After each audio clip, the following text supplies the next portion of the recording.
What is going on, Sports Wars? We're here. We're live on a Chicago Bears Victory Monday, the first of the Ben Johnson era with many more to come. Yes, it was against the Dallas Cowboys. Yes, that defense is awful, but I am feeling great today. We're on to the Raiders tomorrow. But for right now, I'm living in the glory that was this victory. By the way, I was in Dallas, Texas at the time that this game was happening in Chicago. I was at a Texas Rangers game, watching that game and watching the first, I would say, quarter or so of that game on my phone while the Rangers are also playing. I was celebrating. I was screaming. I was hollering. I was shoving all these Rangers fans who were also Cowboys fans' faces. It was perfect. I loved it. I could see AT&T Stadium, Jerry World. It was like within a Caleb Williams football throw of me while I was walking by it, and you could feel the sadness emanating from it. It was amazing. But guys, how we doing? Terrible. Will can go next. Yeah, my team sucks. But I expected that. It felt good. I was rooting against them. Because I was like, every time they had a turnover, normally I'd be mad. But I'm like, yes, I have the Steelers. So thank you. It is not going to win any games, 5 turnovers, you know? Yeah, it was rough. And they still were in it. Like they still legitimately were in this game despite those turnovers. I don't think Drake May played particularly well. And dude, so many turnovers for the Patriots yesterday on the goal line, dude. That goal line became like cursed for the Patriots. They just kept fumbling the ball. Well, I'm nervous next week because one of the goal line turnovers was, I'm pretty sure he was concussed because like 2 plays before that, he got hit on it. He hit his head hard, was rubbing the back of it. Somehow they didn't stop it. And then he threw one of the worst end zone interceptions I've ever seen where he just needed to lob it, but he decided to put it straight on line. I'm pretty sure he was concussed. You think so? I think he was. There might have been a tip as well, potentially. I don't think it affected enough that it was intercepted. But yeah, you know what I mean? I think Malik Neighbors got concussed last night too. He went back in the game, but he got banged up. As long as he's back in, who cares? You know, it's because he doesn't want to remember those games. He's like, I just want to get out of New York. I mean, you hit some smelling salts and you're good to go. Yeah, true. You know, before I talk about the Chicago Bears and what we saw, I feel like Beardo should go first. You know, we should get the bad news out of the way. I will never forgive the NFL for making this the primetime game. I drove from Dallas last night. I drove from Dallas, Texas to Orlando. It's a 16-hour drive. It took me about 17 and a half hours because of all the stops I had to make to, you know, find more coffee. And then, of course, when I was pounding coffee, I had to piss like a million fucking times. Somehow I didn't fall asleep and die. I made it home. But it would have been nice to have a better Sunday night football game to help get me through some of that drive. Instead, I'm watching the Chiefs with kind of an anemic offense and the Giants. I have the opposite reaction with coffee. What? Instead of pissing, I'm just shitting. No, I mean, it does kind of depend, I suppose, but I was pissing so much, dude. Didn't have to shit. I had to piss a lot. But your Giants were on prime time. Yeah. They had the spotlight. How do you feel? The Giants should be banned from all primetime games, Monday night, Thursday night, Sunday night. Don't put this fucking team in prime time. They can't handle it. Brian Daboll, okay. I don't even know where to fucking start. We were in January last year. Brian Daboll and Joe Shane are showing, however you want to fucking pronounce his name. They should have been gone, canned. John Mara can't make any fucking decisions. John Mara should sell the team. And before he sells the team, he needs to fire these 2 fucking retards, Brian Daboll and Joe Shane, and then he needs to sell the team. It's ridiculous. And these guys were on the hot seat last year. They should have been fired. They weren't. And then they go and draft a quarterback in the first round. This is a revolving door. I've been here before with Dave Gettleman, who drafted Daniel Jones and Saquon Barkley. A few years later, he gets fired. You bring in a new regime, and now none of these guys are the current regime's players that they drafted, so they don't have any kind of ties to these people. And they let Saquon Barkley go. You couldn't get a deal done, and it's not like his deal in Philadelphia was any better. He just felt scorned by the fact that they just kept franchise tagging him, and they were lowballing him. And so you sign Daniel Jones. Daniel Jones wasn't the problem. And I'll be the first one to admit, I've been saying this on this channel. I've been saying this, that Daniel Jones was not the problem in New York. I talked and spoke very highly of Daniel Jones. I got made fun of it for it. I got called a retard. I was called stupid. I watched every single fucking Giants snap from 2004 to now, okay? Almost my entire fucking life, I've seen every single fucking Giants snap, okay? Daniel Jones wasn't the problem. We got an offensive line problem. We have a coaching staff problem. And since Tom Coughlin's retired, we've had like 5 or 6 head coaches since Tom Coughlin retired in 2013. Are you kidding me? This is ridiculous. We've gone through Pat Shurmur, Joe Judge, Ben McAdoo, and now this fucking joke, Brian Dable. Why is Russell Wilson, when they're in the red zone, throwing the ball? We're 3 plays, 3 pass plays, and Russell Wilson throws it away out of the back of the end zone every single fucking time. Our 50-year-old kicker, Graham Gano, is pulling his groin every single fucking year. You know what? It might be a good idea to bring in or draft a new kicker who doesn't have a fucking hamstring or groin injury, so our punter is left to kick field goals, and then it gets fucking blocked on an extra point after Cam Scadaboo scores an awesome fucking touchdown with awesome effort. It's ridiculous. Russell Wilson, he was like, oh, worked last week against Dallas. Let me just find Malik Neighbors down there somewhere. That ain't going to work for the Chiefs on the Chiefs defense. 2 interceptions on deep balls yesterday for Russell Wilson. He can't make a decision in the red zone. Why the fuck are we bringing in Jackson Dart on 1-play packages? Usually if you have a package for a backup athletic quarterback, you let them have 4 or 5 plays or a drive during a quarter when the game is close maybe. But no, you bring him in on a zone read option. It's not like Jackson Dart is known for his speed. It's not like he's known for that. The kid is athletic, but it's not like he's the fucking second coming of running the zone read option. He just happens to be more athletic than a 37-year-old Russell Wilson. But even Russell Wilson has legs. Yeah. Even Russell Wilson has legs, and he's extending plays, and he is picking up first downs on his legs. But why are you doing the same thing with Jackson Dart when he probably has the same, maybe slightly better running ability than Russell Wilson? And you're not letting him throw the ball. You're not calling him in to throw the ball. You're just doing zone read options. At this point, you did it last week against Dallas. You're doing it this week against the Chiefs. You're not surprising anybody. They know you're not going to fucking throw with the kid. So why even bring him in? It's been ridiculous. We lost Tyrone Tracy last night. Looks like a shoulder injury, separated shoulder, dislocated shoulder. He's going to be missing some time. Good thing we got a reliable running back in Cam Scadaboo, who's a rookie. Devin Singletary's fucking ass. He needs to fucking retire yesterday. And we almost lost Brian Burns last night. Brian Burns buckled his knee. He wound up coming back in, but that would have fucking shot our season. But it doesn't matter. The season's over. It's done. The Giants are done. Bury them 6 feet deep. I hate being a fan of this franchise. I'm glad when I was younger I got to witness them win 2 Super Bowls, but I'm sick and tired of the past 12 to 13 years of the Giants just making the same fucking personnel and coaching mistakes over and over and over again.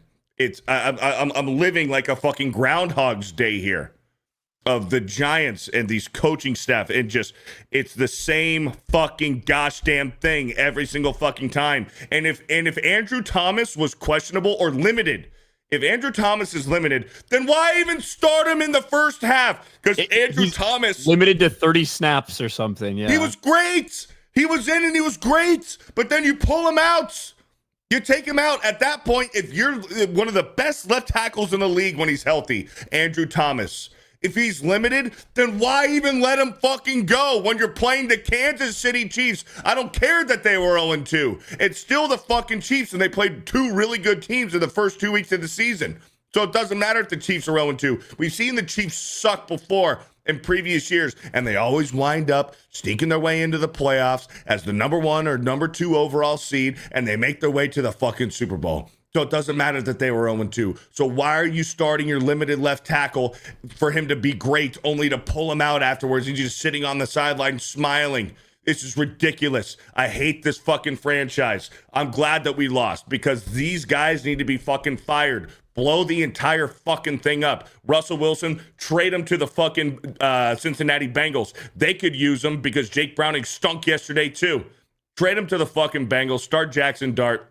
And maybe Brian Dable can save his job for a few weeks until that doesn't work out. And then we bring in a new regime. And then guess what? The new regime next year, well, Jackson Dart's not our guy. So we're going to go ahead and draft another young quarterback only for that regime to be fired again. It's ridiculous. It's this revolving door of just insanity. And I cannot fucking stand being a fan of this franchise. It's ridiculous. Anyways, fuck. Yeah, well, I guess to add insult to injury, the Chiefs didn't look good at all. No, they really didn't. The Chiefs did not look good. This offense, and again, it's the offense without Rashee Rice. It's the offense without Xavier Worthy. It's this offense with these makeshift pieces and cast off veteran wide receivers who nobody else is really taking anymore, combined with an aging Travis Kelce. No real dominant force at running back. And it is just kind of Patrick Mahomes, go out there, make something happen with your legs, extend some plays, and hopefully we can sustain some drives. But it wasn't good. But I will say this as well. The refs were pretty fair in officiating the game last night, especially in the first half. I think the Giants had one penalty, the Chiefs 8. But the Chiefs were very undisciplined in that first half. Yeah. Very undisciplined, but it doesn't matter.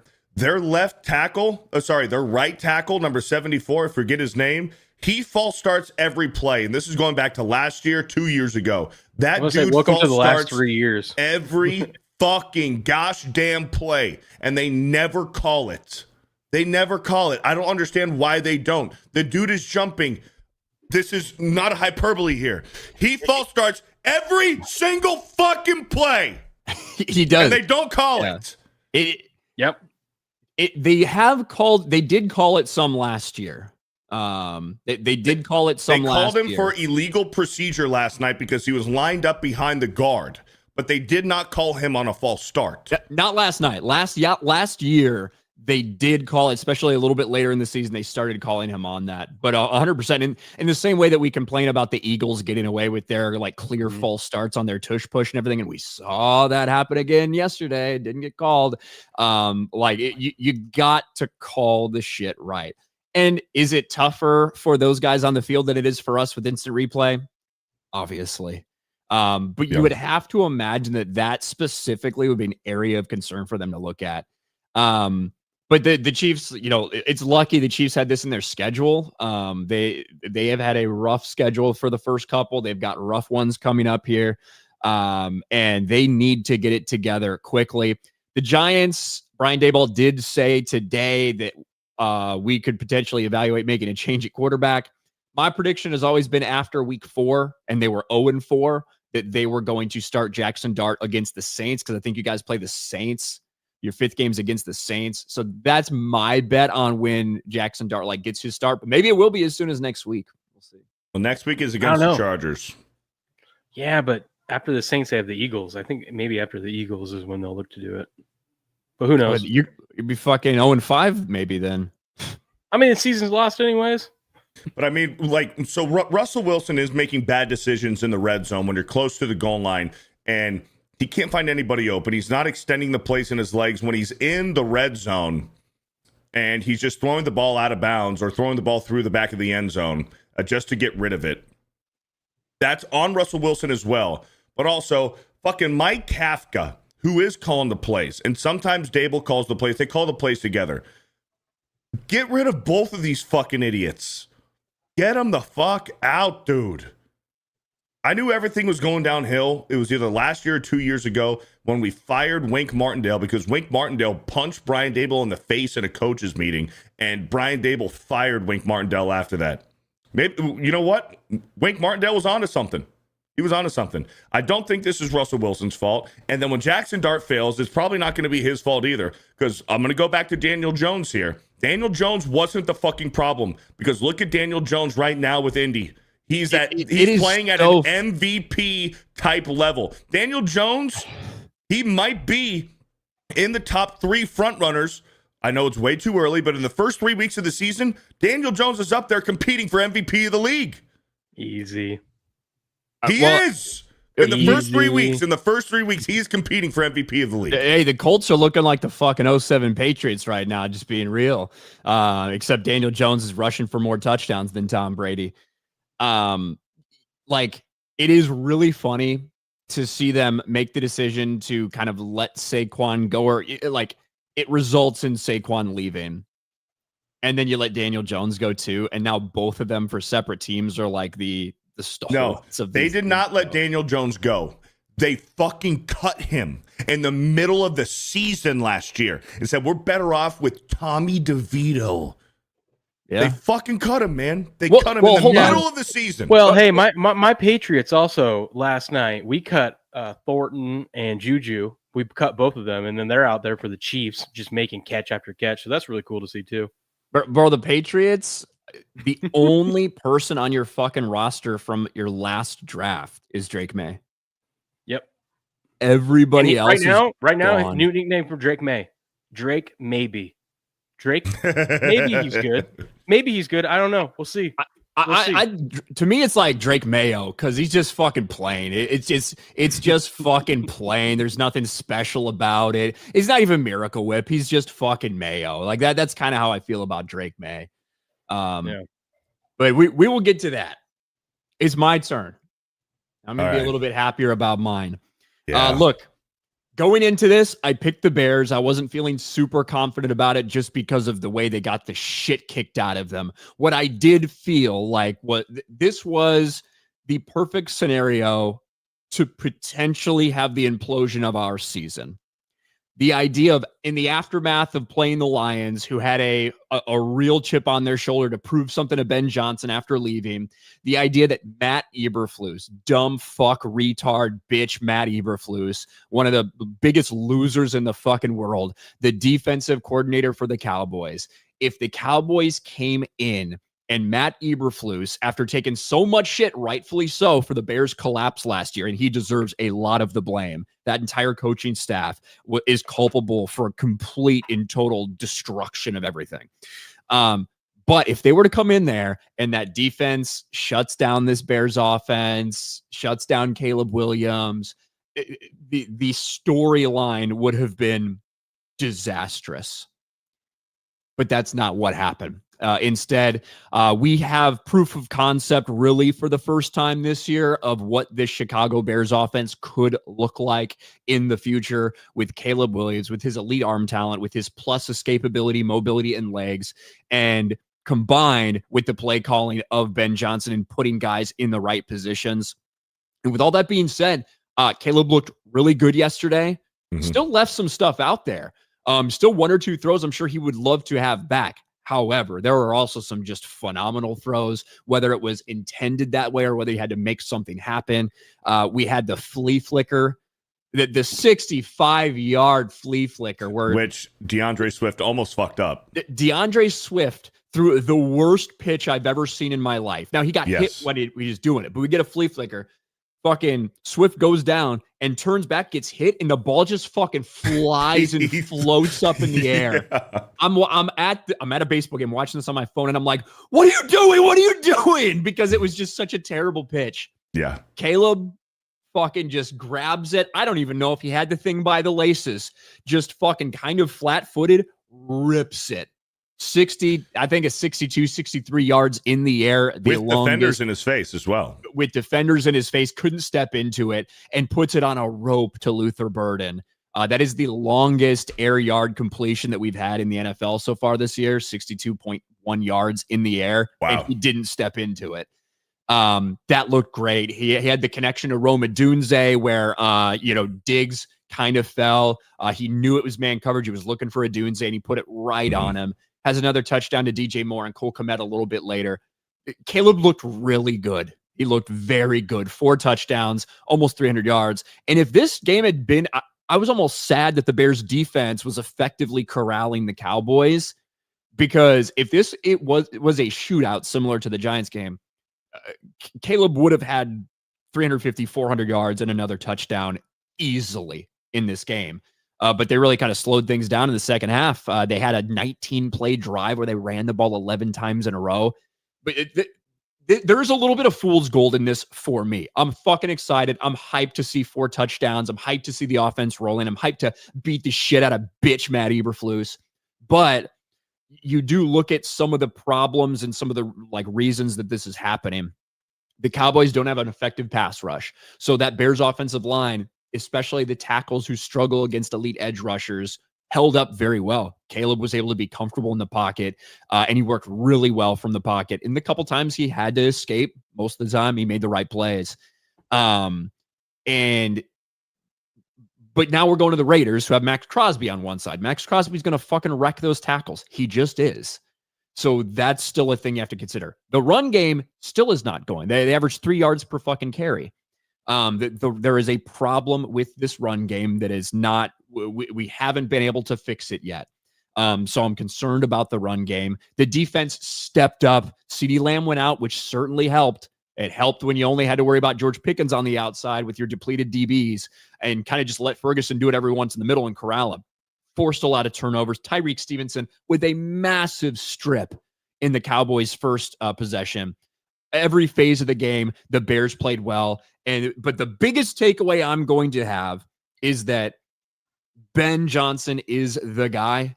You know, Ben Johnson had a lot to change with the culture. And in the aftermath of the loss against the Lions, he came out swinging and was vocally critical of some of the players. And I didn't call people out specifically, but he said, look, we don't want it enough. We have to reflect this. You can't just want it on game day. You have to reflect it throughout your entire week. You have to do it every single time. You have to practice this way. And the practices were intense. The Bears players took it seriously, and they responded in a big, big way. So that to me is the two most exciting things, proof of concept of this offense and what we're going to see in the future as it continues to develop and Caleb continues to get better. And also that I love that Ben Johnson is the guy. I was fucking hyped, dude. Great game. Was that his first career game without getting a sack? Yes. Or getting sacked? First game where Caleb Williams has not gotten sacked. Yes. No turnovers, 4 touchdowns. He should be the NFC Offensive Player of the Week. If he's not, there's some problem somewhere. Interesting. Yeah, the Cowboys suck. I can't wait to take the Packers next week. Packers off an embarrassing loss. Oh, it's going to be great. Yeah, the Cowboys are not good. They really aren't. And look, I think that this game is a little bit different if CD doesn't get hurt. You know, CeeDee Lamb getting injured really early on. I think that this game would have been more of a shootout. I think they would have been more effective moving the ball because the Bears defense is depleted at defensive back. They just are. They don't have much of a pass rush. Now, they got to the quarterback a little bit when it was just full on, we just have to pass situations for the Cowboys. Because the Cowboys can move the ball, but without CD, it looked like a little different. Didn't look as dynamic. Pickens isn't a number one. He's not even a great number 2. All right. I mean, he's a mid number 2, but he's definitely not a number 1. So like when I saw CD was out, I was like, oh, this is over. And it was from that point on. Pickens on the sideline crying, slamming his helmet. Tom Brady said, well, he's kicking the dog. Did you guys hear that? Tom Brady said that. He was like, you know, those helmets, you know, so you go home, you kick the dog, you throw the helmet, you do what you got to do. It's like, fuck, Tom, what are you talking about? By the way, Brady, talking about Tom? when Brady announces Dallas games, they're 1-4 straight up now. Just saying. Got to keep that in mind. I like that. Yeah. And hey, they've also sucked. Do we need to start picking teams when there's like an former offense or defensive coordinator revenge? Because like here we had Caleb Williams a little revenge with Eberflus, Baker getting revenge on what's his name. It's tough for guys like Baker or like Carson Wentz or something because like Baker's been on like fucking 5 teams, so it's like and a lot of those teams by the guy on the Panthers, you know. He said it was personal after the game. I don't know. And then last week, who did we have? We had another one last week. Who was it? It was God, I can't remember who it was, but they lit him up too. So I'm gonna start looking at that angle. Little the Lions versus the Bears. Ben Johnson from the Lions. Yeah, Ben Johnson. There we go. Yeah, there's that one too. Yeah. I don't know, man. Maybe we've got to look into this. Yeah, but and look, overall, It is extremely popular to hate on Caleb Williams. That's just the reality.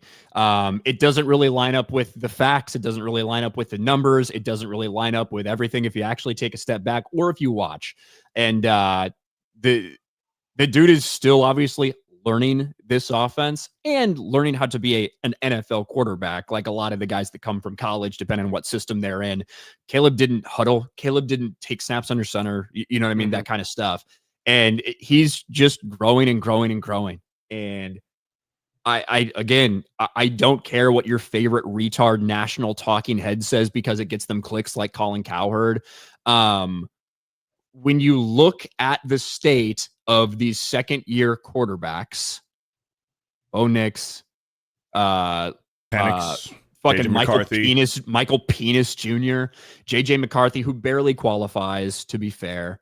Drake May, and we've only seen 2 games of Jaden Daniels because he missed this week, but that team certainly didn't miss a beat with Marcus Mariota, did they? It's almost like maybe that team and that scheme they have is working very well there.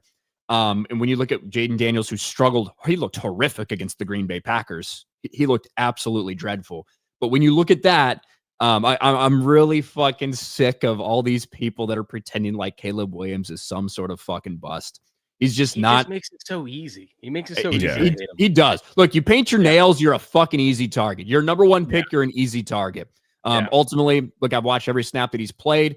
He left some on the field. There are things that he absolutely needs to improve on.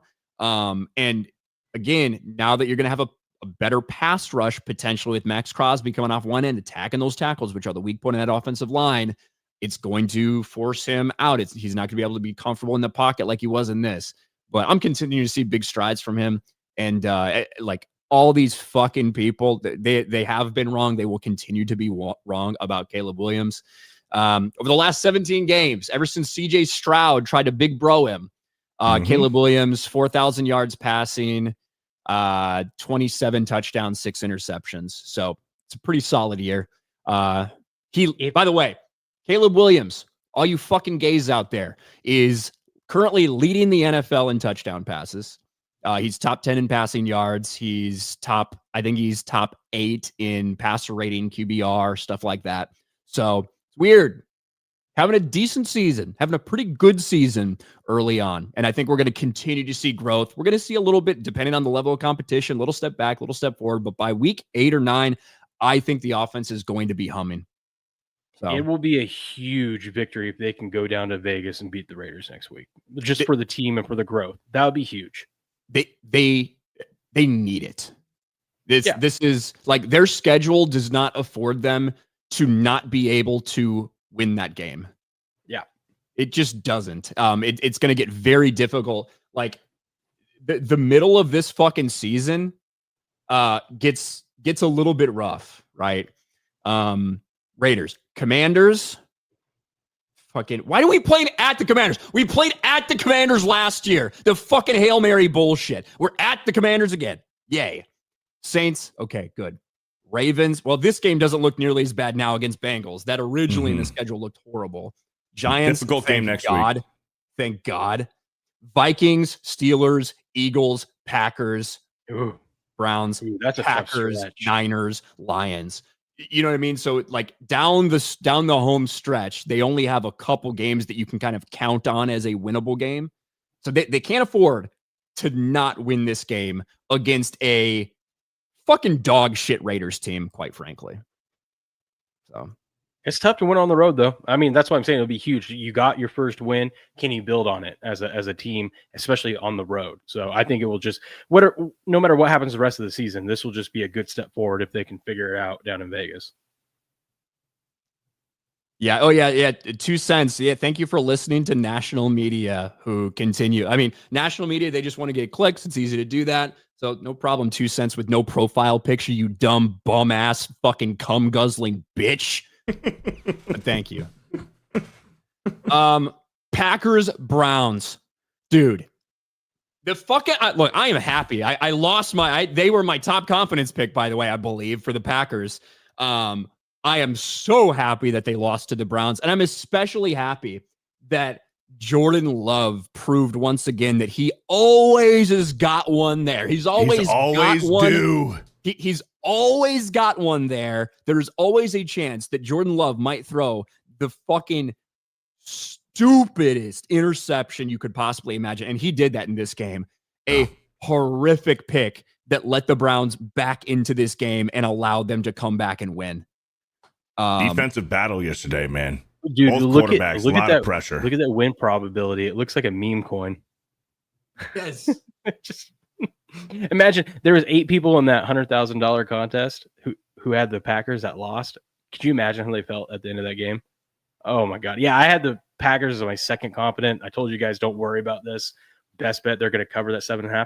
I didn't get to see much of this game, but I was sitting there wondering, how the hell is it only 3-0 at halftime? What the hell is going on in this game? And so I hedged it. I actually ended up right before the Packers were about to kick that go-ahead field goal at the end of the game that ultimately got blocked.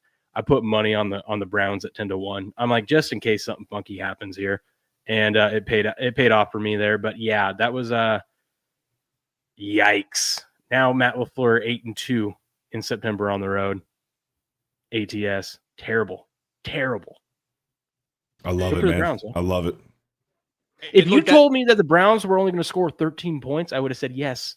The Packers easily cover the 7.5. I don't know what happened with the Packers in this game. I didn't get to see much of it, but apparently Love was just terrible. Well, I said it yesterday on Game On and on Sports Wars. I was like, I almost put this as a contest pick for Green Bay to cover. What was it, 7.5? Yeah. And then on Sports Wars, I was like, that's too many points, man. I just got a weird feeling about this one. I'm gonna pick Green Bay, but they're not going to cover, man. The Browns are going to keep it close. In Cleveland? In Cleveland, this defense historically has some like this. Yeah. Right? Where even if the team's dog shit, they fucking keep it really close. And, Josh Jacobs was completely bottled up in this game. Yeah. And again, it was, they couldn't really string anything together. They couldn't get any explosive types of plays. So, it was that pick when they were up 10-0, I believe. Was it 10-0 at the time of that pick? I think it was. It was 10-3. It was 10-3. 10-3. It was 10-3. Yep. And there was no reason to throw it there. But this is a Jordan Love thing, man. Jordan Love has a tendency to throw balls like this for some reason. Mm-hmm. I don't know why. Maybe they thought if we paid him $55 million a year, he'll suddenly stop doing this, but he is not. and he threw that game away for them. And Joe fucking Flacco gets the Browns their first win of the year. Yeah. And Quinshon Judkins getting his first career touchdown. That was cool for him. Yeah, he was running hard yesterday.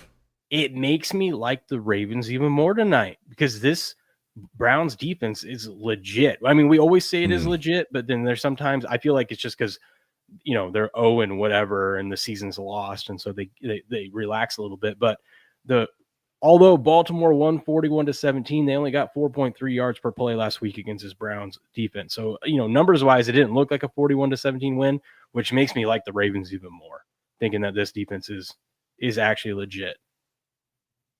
Yeah. I mean, the Ravens, and also like I do feel like that was not I think sometimes these games you can come in and even though you prepare the right way and try to take it seriously, you're like, it's the fucking Browns against 40-year-old Joe Flacco, whatever. Whereas the Ravens, there's no way they were going to come into that game feeling like that because of the way they lost the Buffalo game, So like that, they came out with a statement, like they had some unfinished business after letting that Buffalo game slip through, which is, I think, one of the reasons they came out the way they did in that one. And in division, they know, I mean, it's a division game and they know the Browns, they know they got to take them serious. I was just shocked though, because it was their first road game in the season. I thought they'd be a little bit more buttoned up, but clearly not. Yeah. They were not able to move the ball. They just weren't. Let's catch up with some of these super chats, then we'll move on. Chris Coran for 2. Let's fucking go Buccaneers. Big game next Sunday. Baker Mayfield, man. Fourth quarter comebacks. And this one didn't even need to happen. It was the way, the amount of field goals that were blocked this week and like wild shit that happened. Like there's no fucking reason that the Bucs should have had to come back in the fourth quarter. But they did. And Baker, fucking easy peasy, dude. Just got it done. Dude, Yep. listen, if you're out there in the chat listening, if you're a big fat person and you can hold a block for 2 seconds, there's a job for you in the NFL because no one could do that on special teams this week. That's all I'm saying. Mm-hmm. It's Lots rough. of blocked extra points and field goals yesterday in the NFL. Lots of injuries, And too. all in the fourth quarter, too, it felt like. All You know in, what I mean? like, in big, big moments, big game-changing moments. Yep. Matt Stranger for 5. Let's fucking go Panthers. Their uniforms were sick. Panthers put on a clinic, kind of, against They did. Michael Penis Jr. Some people were trying to say is better than Caleb Williams. Yes. The only dog I got right yesterday. Lord Botha for 5. Cowboys were proven to be the gayest team in the Who is More Gay Bowl between Caleb and the Cowboys. Like I've said it a million times. I don't actually know if Caleb Williams is gay or not. I think he's just one of these fucking weird Gen Z, metrosexual. That's what I personally think. Allegedly, he has a girlfriend. He does, Allegedly. yeah. But I will say this. I don't care if Caleb Williams is sucking dudes off in the fucking alleyway. If he comes out and throws for 30 touchdowns and 4,000 yards and the Bears make it the playoffs, I don't care. Now, if you're sucking dick in an alleyway and you come in and you look like just like every other Bears quarterback who's ever been here in our history, then we got a fucking problem, okay? if you're putting up numbers, it's good. Like I was looking the other day, I really wish that Caleb had gotten 2 more. I wanted them to just throw a little rollout to Cole Kmet for it to get to 300 yards passing because I'm so fucking petty. Caleb Williams, I think, is 4th right now in Bears history for most 300-yard games. After one fucking season, he's 4th. Yeah. It Cole tells Kmet got you in the end zone yesterday. What's that? Yeah, I love seeing Cole that. Kmet got in the end zone yesterday. Yes. Rome caught that one early, and I'm like, here we go. We're live for a Rome to get 2 in the game. Bum. Rome should have. I don't know if he would have got in, but and again, there was like I said, there was some stuff that was left on the field. Some of it was on Caleb. He missed a couple that he certainly should have had, but he also threw a couple that should have been had by the receivers. And Rome, I love Rome Odunze. He's going to have 1 or 2 that he doesn't bring in that you look and it's like, God, he should have had that. And one of those was right on the goal line that led to them kicking the field goal. Otherwise, we might be looking at a 5-touchdown Caleb Williams performance. That's because he's a Husky, can't trust him. Little Orphan Funkhauser, Jets Dolphins next week on Monday Night Football, the Tank Bowl. Fuck my life. Oh. Ugly. And that's going to be Tyrod Taylor probably, unless Justin Fields recovers from Tyrod, yeah. Haseeb Mian, C. Ryan, I told you Cowboys defense makes every opponent look good. Team issues are nothing but Jerry's fault. Good win for the Bears.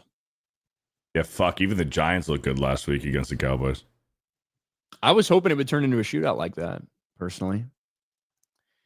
Joe Man, what's up, fellas? Russ is tragically bad in the end zone. It's hard to watch. Only highlight was Scattaboo. Yep, you're not wrong. Scattaboo looked great last night. That is with the Giants, I will say this for the Giants against the Cowboys, it was not like Russ picking apart a defense. It was deep balls. It was like he was just fucking chucking it. You know what I mean? He was just chucking it, and a couple guys ran under him. Mm-hmm. No, you're not wrong. Cole Hauser, Beardo, my Riga. Hey, what up, brother? Joe Man. Also, who designed a QB run for old ass Russell Wilson? Giants can't be real. I don't remember a designed quarterback run for Russ last night. There was. He did a read option.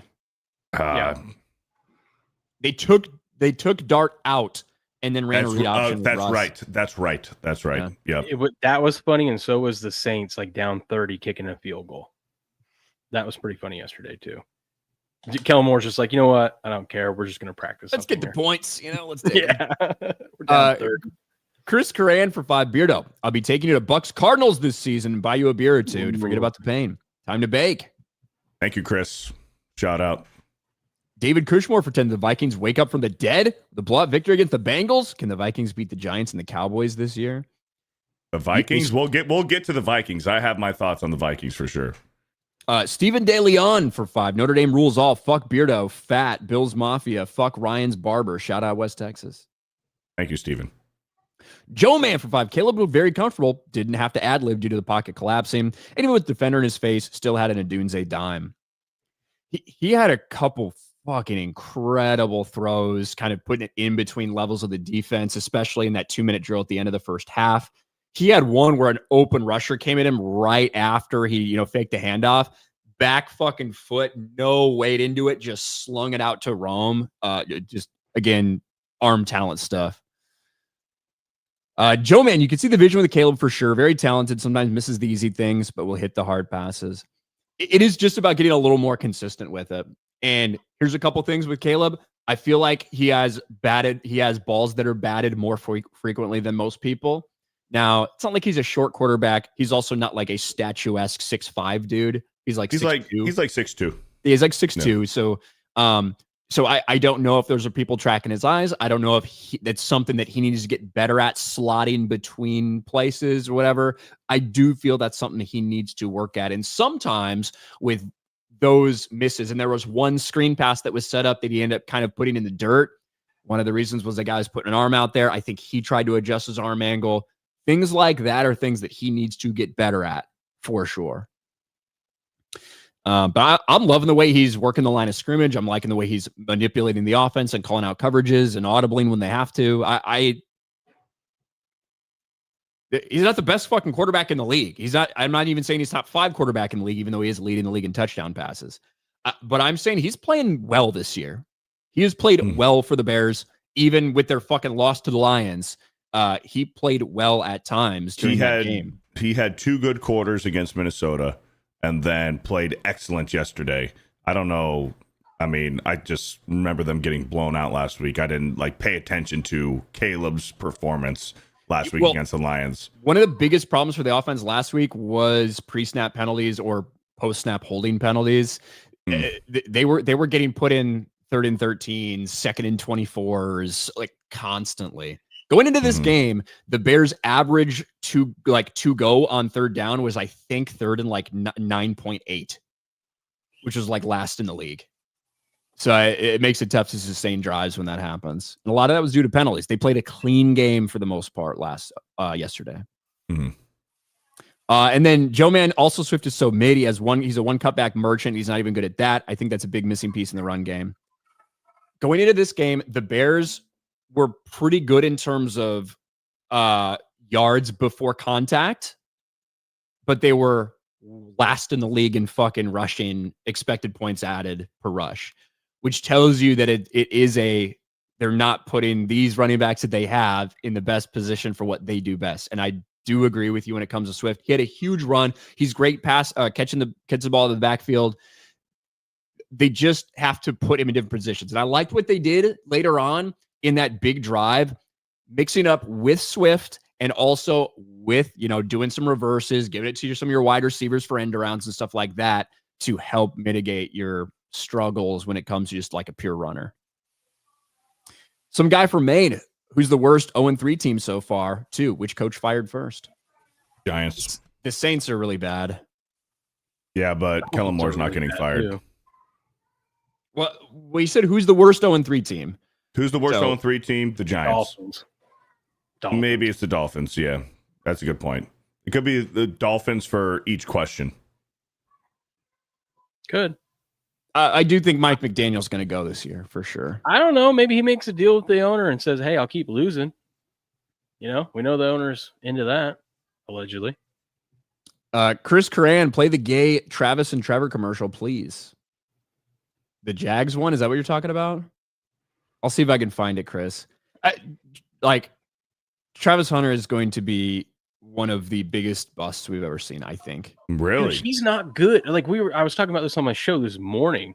He's okay at everything, but he's not good. A second overall pick, good. He's just, it's yeah, cool. You can play both sides of the ball, at a competent level, but you're not a superstar at any, defensively or offensively. So it's head scratching that they gave away 1st-round picks to go get that guy. Yes. And I mean, the Browns are kind of coming away looking pretty good with getting Graham out of that. And Quinshon Judkins, I think they drafted with that pick that they got as well. And I think that you have to put your foot in the ground after this season, probably, and say, hey, we're not doing this fucking two-way bullshit anymore. He's gonna have to pick one. No, we're gonna pick for you. Yeah. That's and I think probably that is. I think his highest ceiling is as a DB. But they're gonna pick offense for him. It's the Jags. They're going to do the wrong thing no matter what happens. Yeah, they're going to go offense. They're going to try to be flashy and give Trevor Lawrence as much weapons as he needs. So that's why they'll put I've already put him on offense. my all-time all-team bust list. When we get to the Cardinals, I'll tell you who else is on there. Marvin Harrison Jr. I told you guys this before he even drop yesterday. yesterday. I've been saying he's a bust forever. All right, just a bum. Get him out of here. Well, speaking of guys who got ran out of town because they were bums, Daniel Jones has turned into Indiana Jones. The Colts put up 41 against the Titans. Now, the Titans certainly didn't help themselves out. Cam Ward threw a terrible pick six, so like right at the start of the fucking game. 5 seconds into the game. Yep, like 5 seconds into the game. Jonathan Taylor, I believe, is leading the league in rushing right now. Jonathan Taylor having a really good season, and I think he's going to continue to have a very good season for them. Had 3 fucking touchdowns on the day, by the way. But Daniel Jones and that offense, they're continuing to just kind of pick people apart. They've only punted once on the season, I believe, over 3 games. And that was yesterday. They have scored 103 points, which is more than any other Indianapolis Colts team has ever done through the first 3 games, including Peyton Manning's bitch ass. What? What's that? Nothing. Could you imagine that? Can you believe there's actually people picking the Titans yesterday? Jeez. Wait, did you pick them?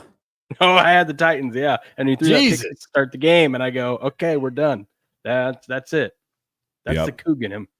Go Coug, baby. Daniel Jones has had some pretty solid protection through the first 2 games and mostly yesterday too. But there was one where they brought the blitz and we got to see a little bit of Daniel Jones using his legs. He's always been able to do that, man. He's a very athletic kid. He's got speed for his size, and he had a big run yesterday. Also some big throws too, man.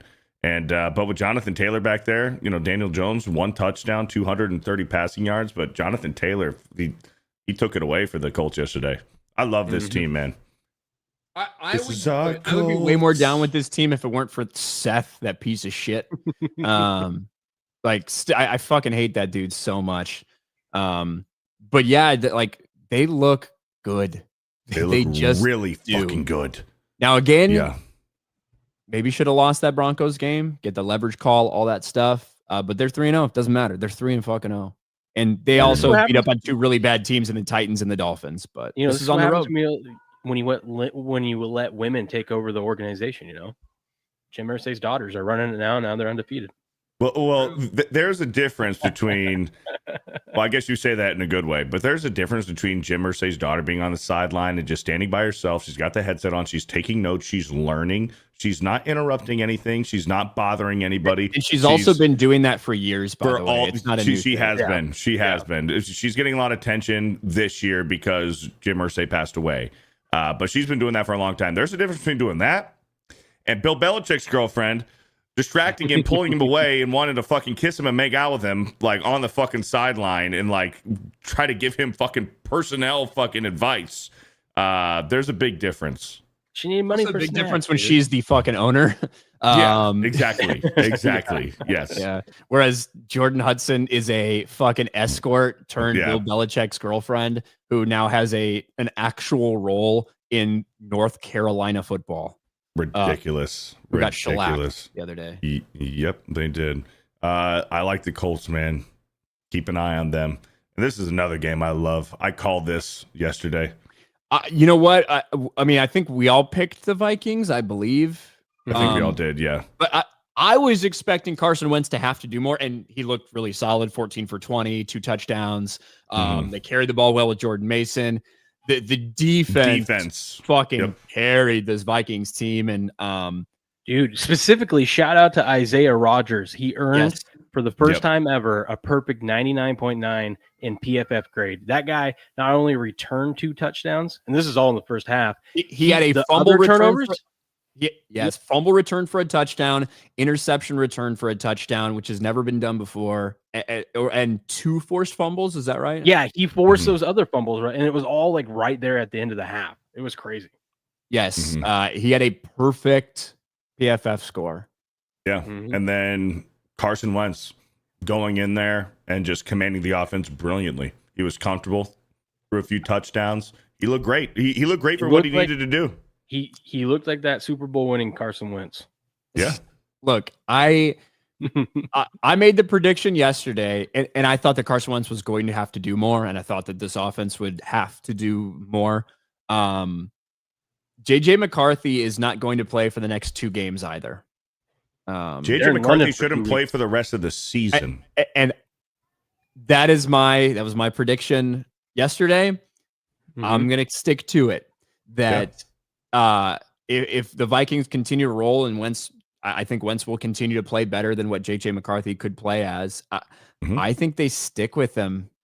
I think they stick with Wentz too. I'm pretty sure the Vikings they have 2 straight games over in London. So I don't know why in the middle of that you would change, you know? I think they have one in Ireland. So next week is it Steelers Vikings? Yep, Steelers. And then the week after they're in London. So yes, 2 straight weeks in Europe. Now, JJ McCarthy is traveling with the team. He'll be there, but he's not going to. They've already basically said this is why it doesn't make sense. This JJ McCarthy injury makes no fucking sense, right? JJ McCarthy, in theory, has effectively the same injury that CeeDee Lamb had yesterday, right? We saw CeeDee Lamb struggle to go. He tried to give it a go, obviously could not go. And he has kind of the same diagnosis. You know, potentially they're looking at maybe 3 to 4 weeks. But they'll see. They'll be able to tell a little bit more tonight, is what they said. Well, I don't know if anything's come out since we started streaming. JJ McCarthy showed no indications of being hurt.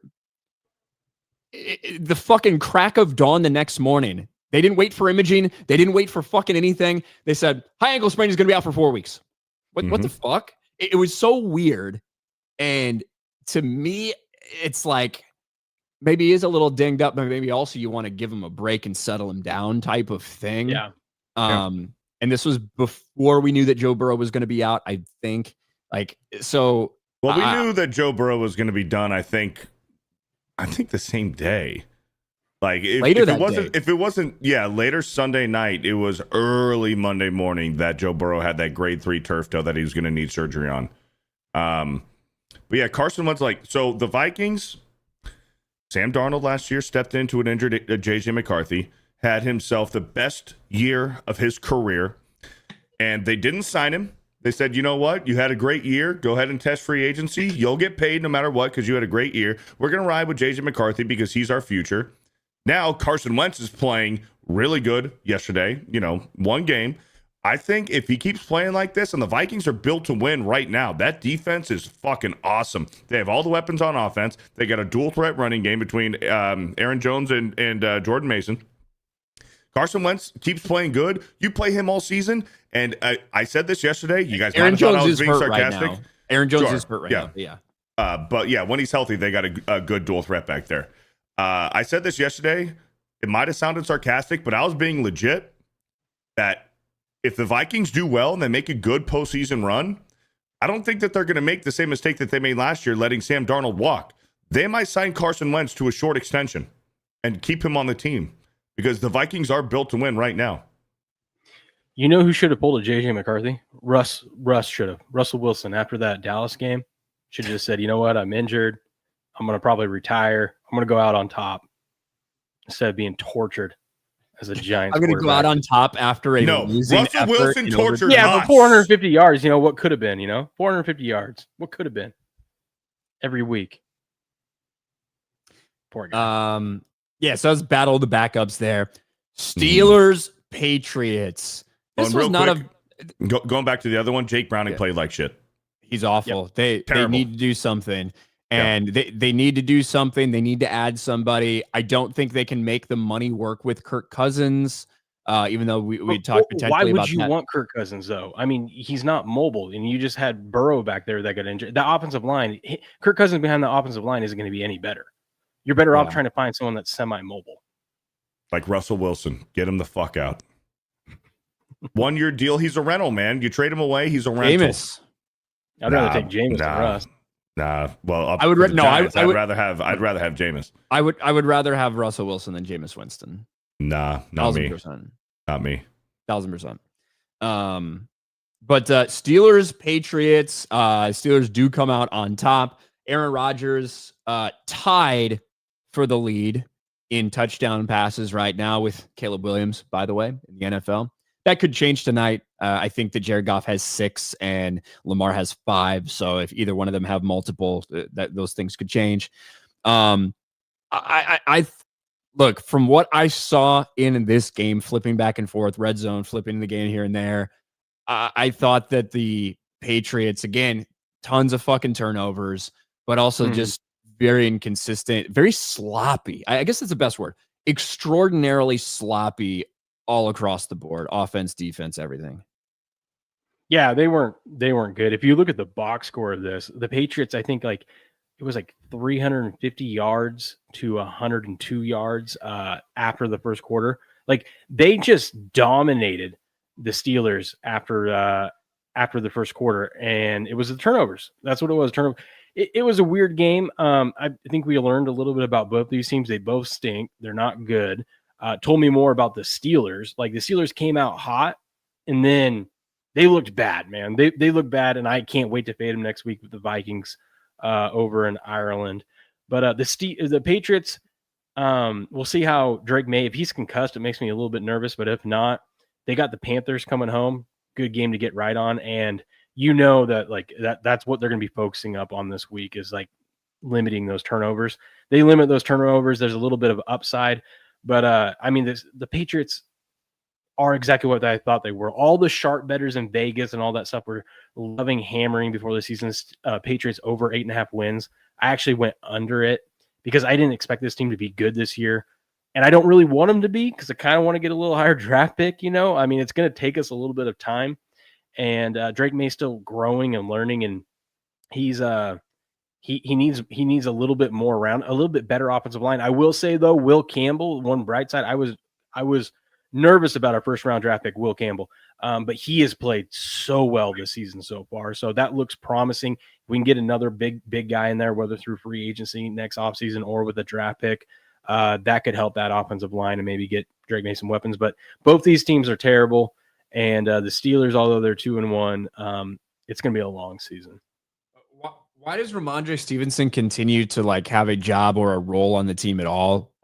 The dude is fumbled, it feels like, 1,000,000 times in his career. He has 7, I think, going back to last season? 7, some point in last season, he has 7 touchdowns and 9 fumbles. Damn. Yeah, it's bad.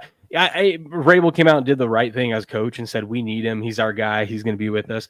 He's not going to play that much. So go ahead if he does. If they say he's going to play, just go ahead and just bet his under. Because as you see, he had 4 carries for 18 yards. They pulled him. They pulled him out of this game. And I don't know. I don't think he's going to be around. I feel bad for the guy because his post game he owned it. He said it was all on him. He goes, I don't know how I'm valuable to this team if I keep turning the ball or giving up the ball. Which at least he owned it, and seems like a good dude, but he's got to fix that, and it doesn't seem like he's gonna. Look, I like the Vrabel hire. I liked it. However, in kind of retrospect, stepping back, it's like, so we're gonna get rid of our former defensive player, Gerard Mayo, who is kind of groomed to take this position, and we're gonna replace him with another defensive player from the Bill Belichick era, alongside Josh McDaniels.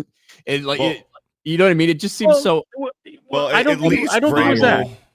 It wasn't that. It was Vrabel, I think, is a good hire, but to think that someone can turn around a team in one season is crazy, especially when you had the least talented roster last year, and your roster this year is not that much.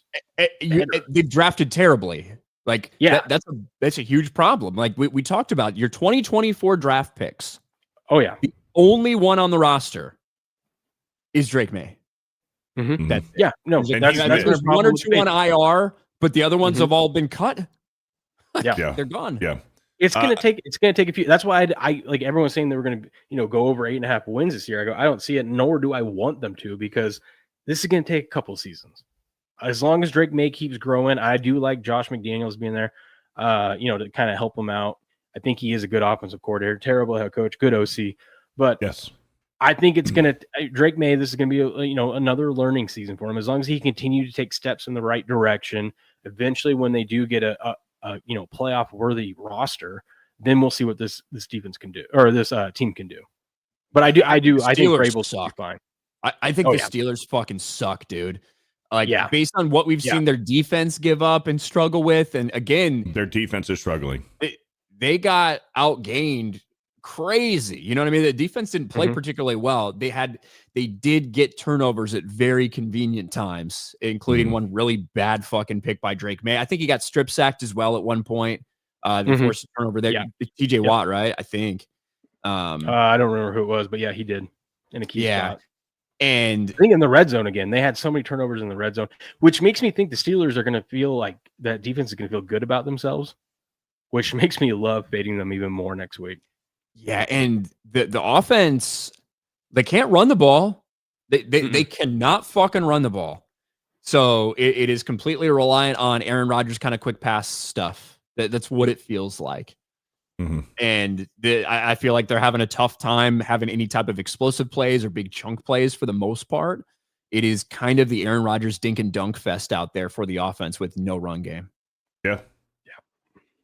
And I was worried about the Steelers run game at the beginning of the season when we were, breaking down some predictions on this channel for the Steelers. I was very worried about their run game. But going back to the Gerard Mayo, Mike Vrabel thing, I love the Mike Vrabel hire because at least he proved himself in Tennessee. Josh McDaniels has proved himself as a good offensive coordinator in this system. Gerard Mayo had no experience. Yeah, sure, he was learning and he was groomed for this position under Bill Belichick, but he had no experience. Getting Vrabel in there with some experience. The combination of those two feels a little like I said, uninspired. This guy's been the offensive coordinator. Recreate Belichick, the Belichick era. Yes, exactly. Like that. Yeah, that's what it feels like. 100%. So we'll see. I like Vrabel a lot, so I hope it works out. Yeah, I don't think Drake May's the guy. I hope. I think Drake May has a lot of potential, and I think that I don't. My hope for Drake May is that he becomes the second best player from that 2024 draft class. Okay. I think that's possible for him to do. Where's he on your IQ list, Beardo? Low.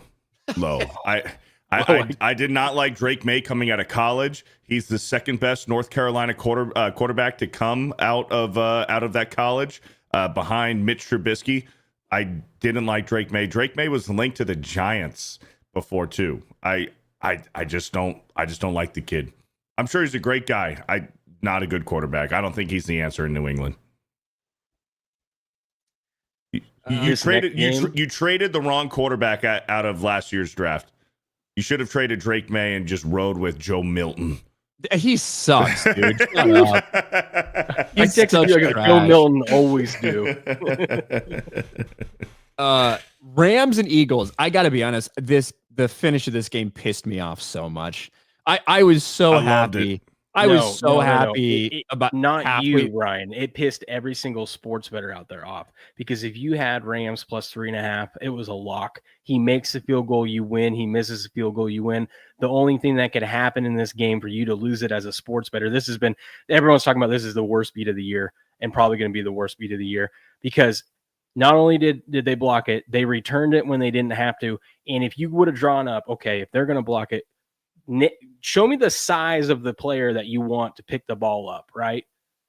It was that guy, the biggest dude on the field, 300 or whatever pounds he is, because you're like, there's no way that big boy is going to run it back. And somehow that big boy got up to 18 miles an hour running and ran it back. Meaningless touchdown, ruined so much money, switched hands in that instant. This was a sports bettor's nightmare.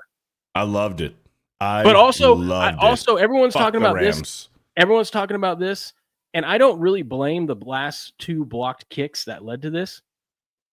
What pissed me off is it was the Rams. They let the Eagles come back, but two, they settled. They settled for field goals early in the game. They could not capitalize in the red zone, And when that was happening throughout the game, I'm like, you got a nice lead here, but you got to convert some of these to touchdowns because you can't just keep kicking field goals, or else you're going to leave this Eagles team with a prayer and a hope. And that's exactly what happened. So that was actually, it was more on the Rams in that game and them not being able to execute in the red zone than it was, that the last 2 kicks they tried to get blocked. But also, if you're on that special teams unit, I mean, what are you doing? Ryan, Block just look at guy. the stats here. Jalen Hurts outperformed Matt Stafford through the air. The Rams deserve to lose. The Rams got conservative, man. They just did. They were up 26-7. Is that right? From what I remember, I think it was 26-7 because the Eagles went down and scored like right away in this game and got away with more false start, tush push bullshit to like sustain that drive to get that touchdown, but they scored. And then the Rams just fucking took it to them. They went up 26-7. And I feel like Sean McVay got a little conservative at times. And, Kyron Williams was effective running the ball for the most part. And then the Eagles got some stops when they needed to. And I'm going to be honest, AJ fucking Brown. Second half, dude, he made a ton of plays. Where he gets floated a 7-yard pass and he broke about fucking 5 tackles. To even Devontae Smith has some big plays. So yeah, he did too. But like AJ Brown, I know he's a bigger dude, but I swear it looked like he ate like a Mario mushroom or something out there because he looked massive when he was breaking those tackles. I'm like, that guy looks like he's a giant compared to the DBs that are trying to tackle him. Oh my God. That's what happens, right? That's what happens when you save up all of your energy from the first couple weeks of the season because you're one of the best wide receivers in the league and you never get to play because Jalen Hurts is your quarterback. And Jalen Hurts, congrats to him. He finally had a 200-yard passing game and he actually threw his first touchdown of the year in this game. And he had 3 of them and they needed him because they were kind of in full like comeback mode. But like I'm saying, AJ Brown was fucking massive for them. Because he was taking things that probably should not have even been first downs and just busting them open and making shit happen. Physicality, dude. AJ Brown played like a monster in that second half. What was the Rams lead at one point? 26-7, I believe. 26-7. When I was watching the game, I had no doubt that the Eagles were going to come back and make this a close game. I mean, I was not worried. No, dude, third quarter. I mean, I'm just telling you how I felt. When I was watching it, I had no doubt in my mind that the Eagles were going to make this a close game. I wasn't worried at all. I just still can't believe that the Eagles covered. But that's just how the Eagles are. I said it on Sports. You did say that. I said it on Sports Wars yesterday. You did say that, but here's the thing. You had a blocked field goal at some point in the fourth quarter, I think, that could have put the Rams at 29. Eagles take the lead.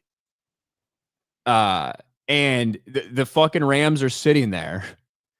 The Rams are sitting. Wait, was it tie? It was no. They were up 1. They were up 1. You're right. They were up 1 point, and the Rams had a 44-yarder, and it just gets absolutely blown up and fucking stuffed and blocked.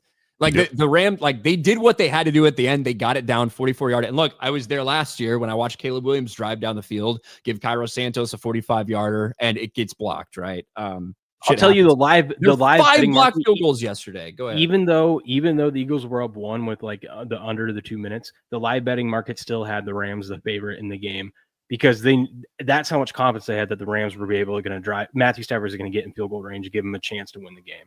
It wasn't a huge favorite, but up until that block is when they were still favored to win that game, and it was crazy. You're right, Ryan. They got conservative, and like I said, they settled in the first half for field goals.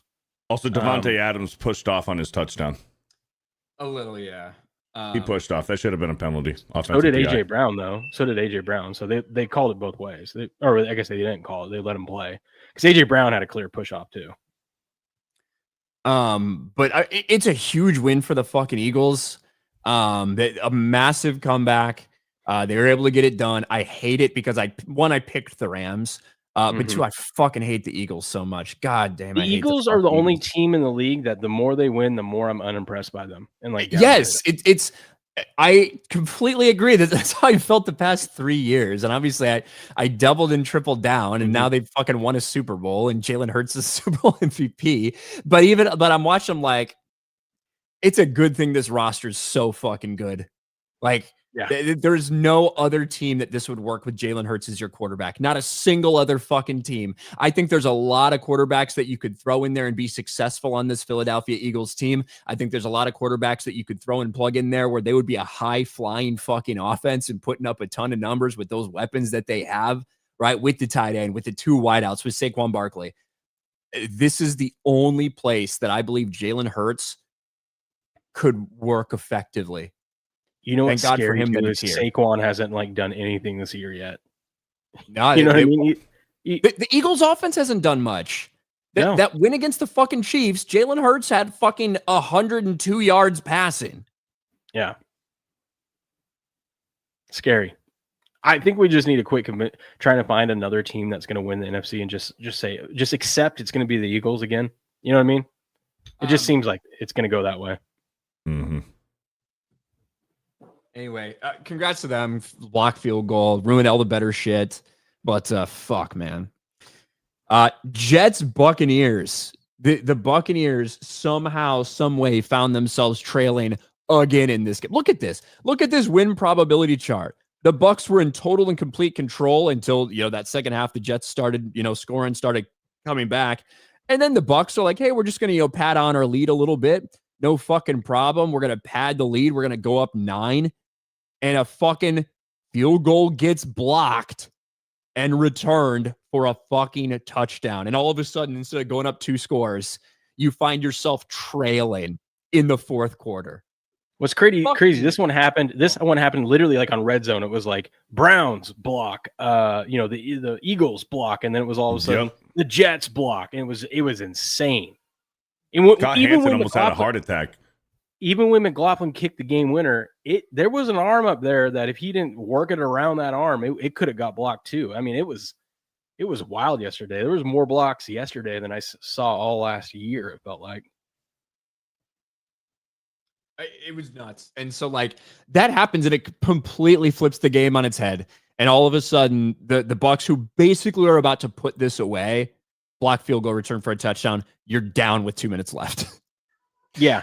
Yeah. But in control, and that's something that's tough to wrap around. You have been in control of this game for effectively the entire game. You have been winning. You've been in a certain mindset, and you flip a fucking switch and you're like, oh, by the way, Baker, you're going to have to go win this one for us again.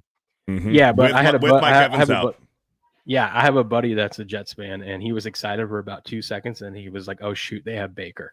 And Baker, 2 minutes left. It's like, oh, okay, we left too much time. There was no doubt that Baker was going to get him in field goal range for a chance to win. It felt like. It was kind of like with the Stafford thing we just talked about. It's just like you look at Baker and you're like, this guy's been on he's the first quarterback to start a season with 3 fourth quarter game winning drives. Insane. Yeah, and it has not been clean or dominating for the Buccaneers, but they are 3-0, and it is tough for me to pick against them, period. Just because Next week's tough to pick. I don't know to pick the Eagles. I'm not impressed with them. And Baker, how many times can you keep doing this? And Mike Evans is out now. Next week's game is going to be rough to pick. It's going to be. So tough. I'm going to go with Baker because it's a better story.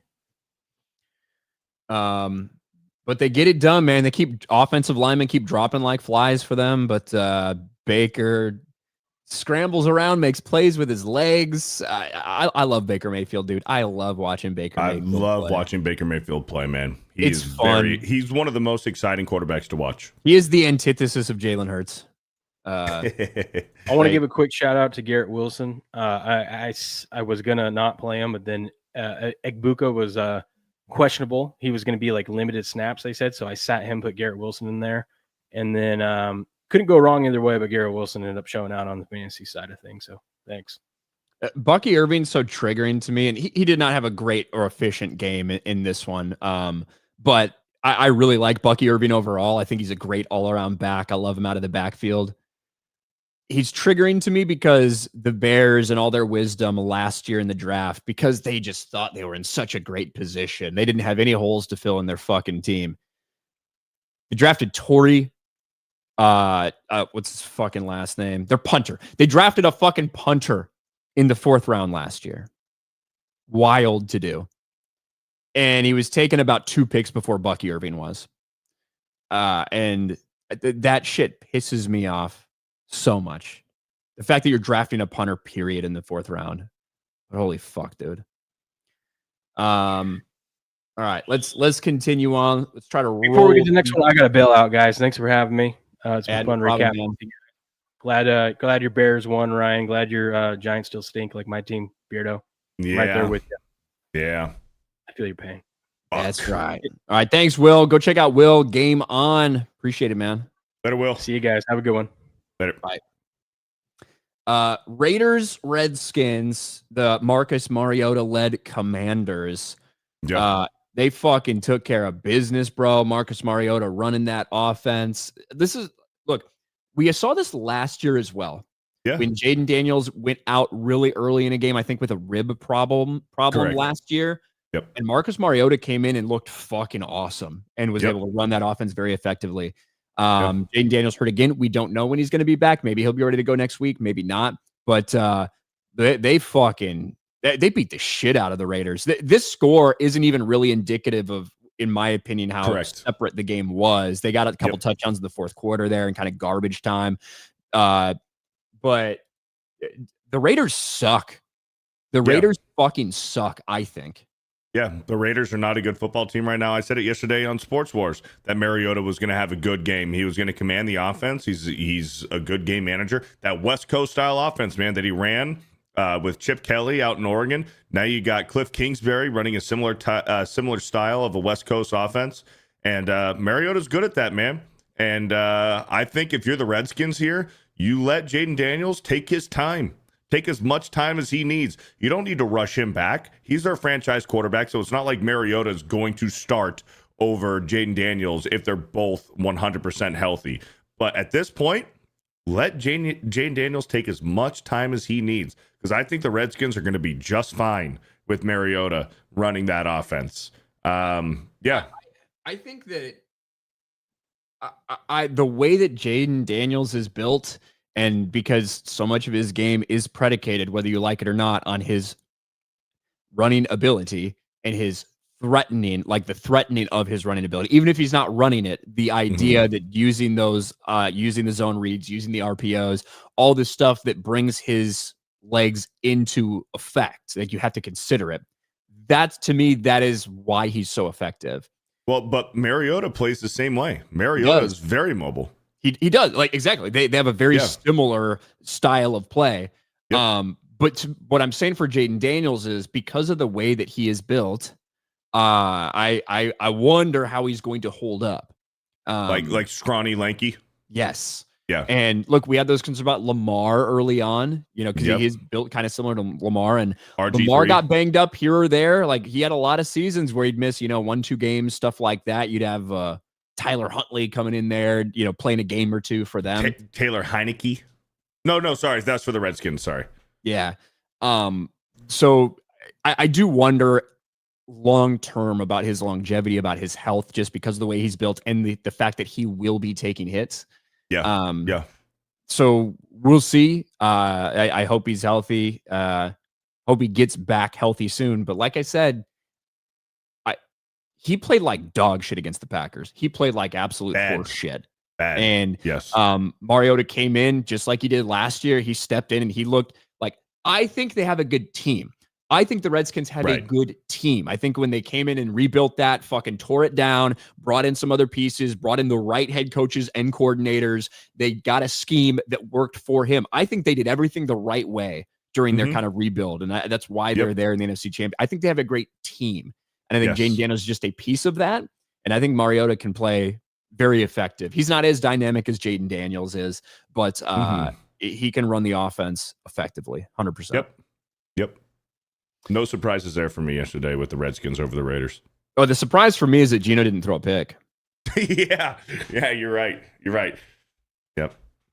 That is the surprise to me. And Ashton Genty, I got to be honest, I believe that on average, with all of his rushes combined, Ashton Genty has negative yards before contact, right? So more often than not, he is getting hit in the backfield. So when we look at these numbers and we look at that ineffectiveness, we can blame him a little bit if you want, but realistically, I don't know if he's really getting a chance. Yeah, the offensive line's weak. Yeah, so we'll see how that plays out over the course of an entire season.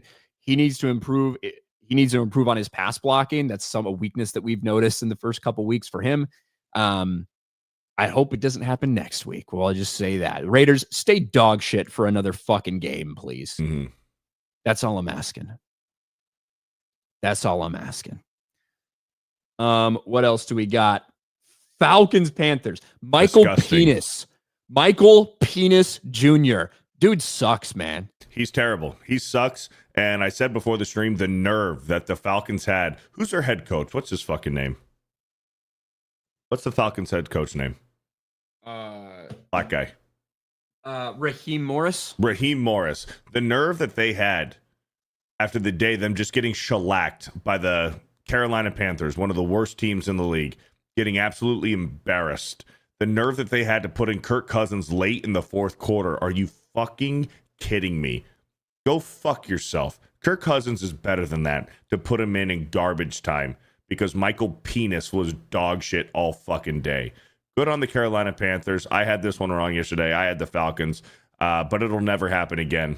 The Falcons offensive line stinks. It's incredible that Bijan Robinson is having a above average year that he is having so far through 3 games because their offensive line stinks. Michael Penis sucks. Their defense is gay.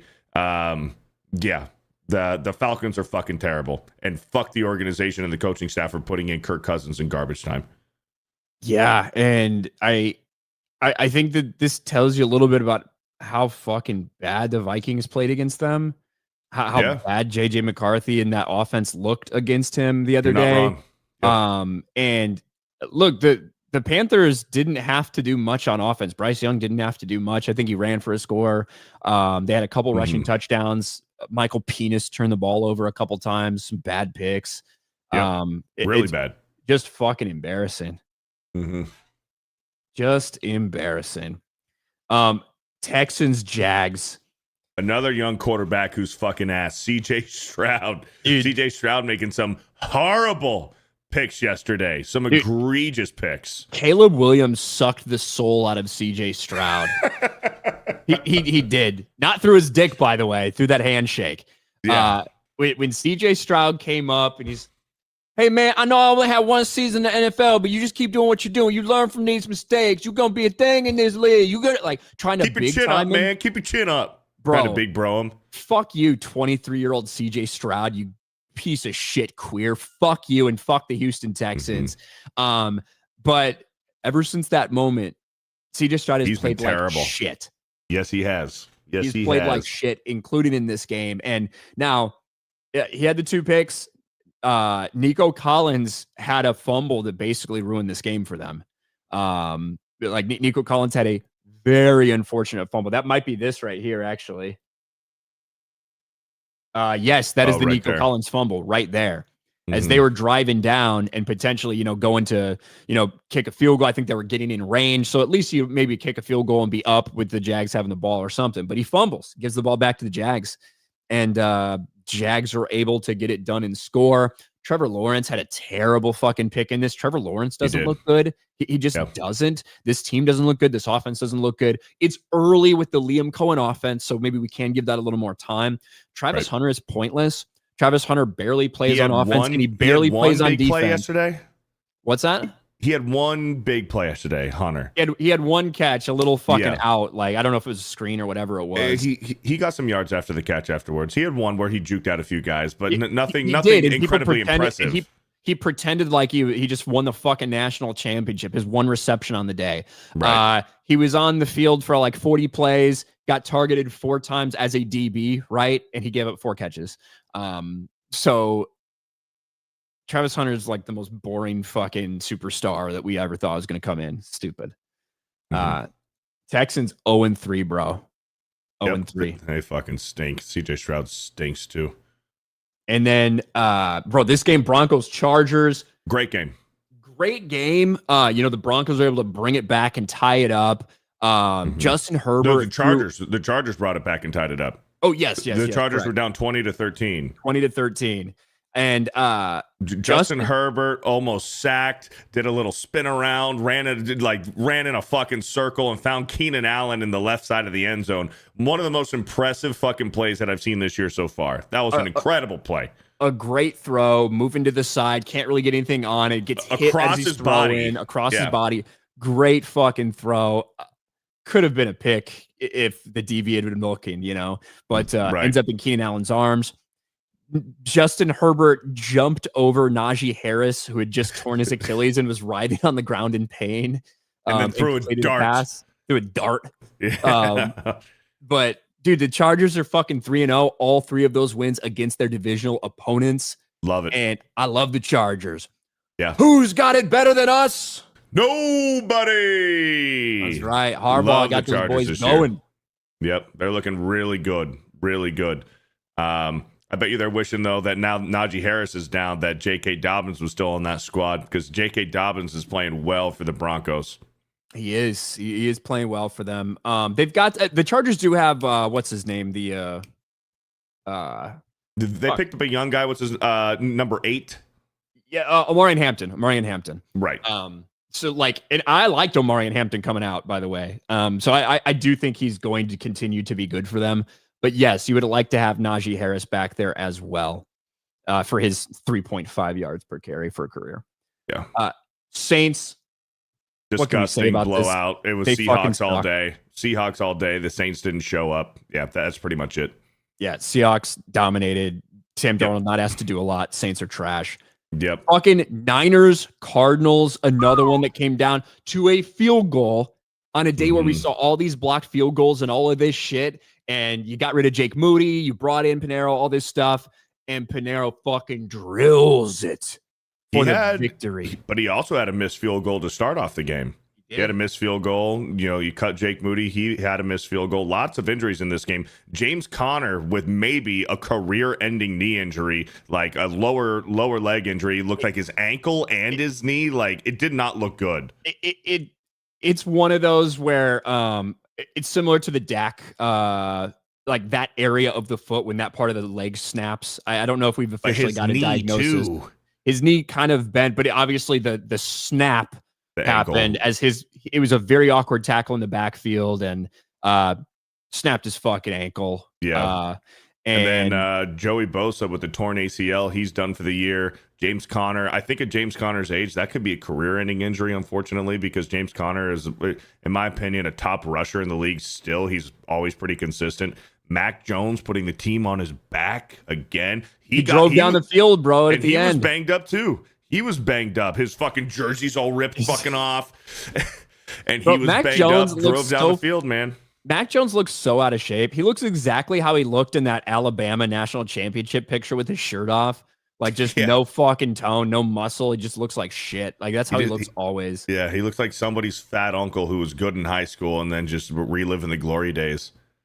But they got it done, man. A big screen right at the end to Christian McCaffrey, get him into field goal range, and they get it done. And they are 3-0 despite all these injuries and despite Brock Purdy not being there. But there goes Beardo. I think that Beardo does have to go and start locals. Well, he just came back. He must not have meant to do that. Whoops. But that's all right. My mouse has these fucking buttons on the side, and when I go to grab it, I press it, and it's the back button. I do it all the time. I hear you. Yeah. But yeah, that's the last one actually. Anyway, so you're gonna go do locals. You're gonna do a watch party for Monday Night Football, right? Correct. Yeah, we're gonna go live here in about 10 minutes.